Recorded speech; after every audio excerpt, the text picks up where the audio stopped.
Hey guys, today we're diving into the heated debate surrounding the UK's ambitious net zero mission. As many of you know, it's been stirring up quite a storm, with a lot of Brits concerned about the potentially high costs involved. Adding fuel to the fire is the leadership of Ed Miliband, which has been met with heavy criticism. Recently, Ed found himself under intense scrutiny during a grilling session with the Energy Security and Net Zero Committee. One of the committee members, Christopher Chope, didn't hold back with his tough questions and, well, let's just say Ed Miliband's responses didn't really hit the mark. Check out the clip to see for yourself. Secretary of State, in your 2008 Act, Yes. you put a lot of emphasis on the need for adaptation and for building resilience measures. You haven't mentioned that in your opening remarks, and you will know that the Climate Change Committee is extremely critical of the lack of progress on that front. And bearing in mind that the Environmental Audit Agency, the Environment Agency, said in December that they were expecting by 2050 that 1 in 4 properties in England would be vulnerable to flooding. What are you doing to ensure that the government invests sufficiently in flood defences? Well, look, Sir Christopher, I know from reading the testimony of Emma Pinchbeck to your committee that this is something you've taken an interest in, and I think we should just be frank about this, that this has for too long been somewhat of an orphan in government. I mean, it's led, as you will know, and indeed I think you expressed some concern about this. It's led not by my department but by DEFRA, working with the Cabinet Office. But look, I can certainly agree with you at a general level that as we think about the effects of the climate crisis already in the system, if you like, this is something which needs much greater focus from government. I think we should be frank also that this is something which requires significant levels of investment at a time when the public finances, as you know, are incredibly tight. But this is a really, really important project, and I think it's something the government needs. And I'm happy to play my part in this. Something that the government needs to give proper attention to, because I don't think it's had the attention it deserves in the past. So, if the government was to decide that investing in adaptation and resilience measures should take priority over some of the capital programmes in your budget, you would go along with that, would you, on the basis that adaptation and resilience are of much greater significance for the ordinary people, you describe the working people, than issues around reducing CO2 emissions? Because since 1990, we've reduced our CO2 emissions by half, but it hasn't made a hateworth of difference to the impact of climate change on ordinary people in this country. So we've got surely to put our priority in adaptation and resilience measures. I think you're going to be frustrated with my answer, Sir Christopher. I mean, I think we've got to do both, because, look, we could give up on measures on tackling greenhouse gas emissions, but I think that would be grossly irresponsible, because the way I think about this is obviously Britain on its own can't tackle the climate crisis. You're absolutely right to say that. We're 1% of global emissions.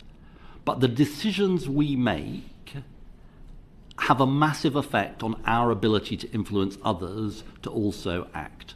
And let me just give you a very clear example of this. When we passed the 2008 Climate Change Act, it was emulated around the world.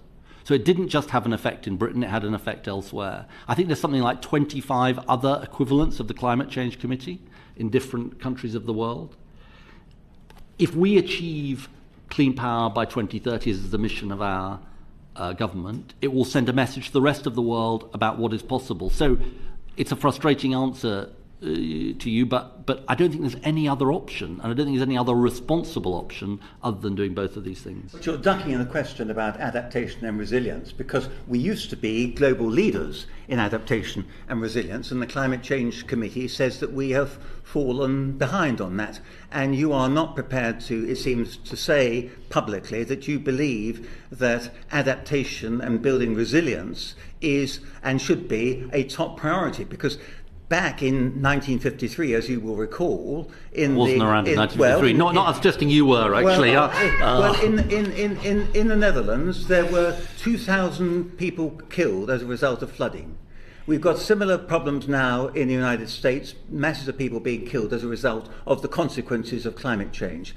Are you really going to stand there and say that this government is going to ignore the priorities which have been identified by the Environment Agency and the need to prevent 1 in 4 households, it's about 8 million people, being vulnerable to flooding by 2050, whatever happens? Absolutely not, Sir Christopher. And you and I, and if my answer wasn't clear to you, you and I share absolutely a commitment that we need to act, and this government has a commitment to act on flood defences and all of the issues that you say. But so there we agree. But if you want to then suggest to me that we should throw under the bus the idea that we should tackle greenhouse gas emissions as the price of that, that's where I'm going to part company with you. I'm not suggesting that, but what I am suggesting is that you should be willing, as a member of the government, to insist that greater priority should be given to investment in adaptation and resilience, even if it means having to cut back on some of your own ambitions in your own department. I don't think that would be a responsible course of action, Sir Christopher. And I think you are posing a false choice. And I think if we say to the British people, just to step outside this committee for a minute, if we say to the British people, should we tackle the threat of climate change that it's going to pose to people's way of life, they'd say absolutely.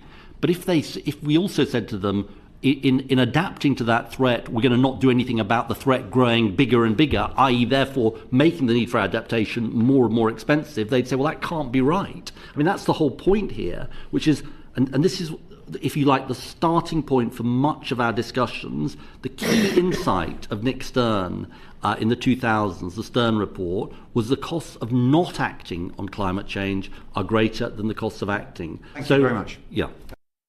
What's your thought on this? Let us know in the comments. Ed Miliband has been under intense pressure lately, particularly over the issue of airport expansions, like the proposed third runway at Heathrow, and how they fit with the UK's net zero targets. While Miliband insists that any expansion must align with the country's carbon budgets, he has yet to provide clear answers on how these projects can be justified within those constraints.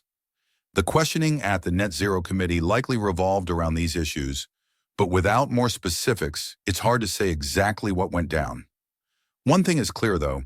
Miliband is facing a tough balancing act, trying to juggle economic growth with the pressing need for environmental responsibility.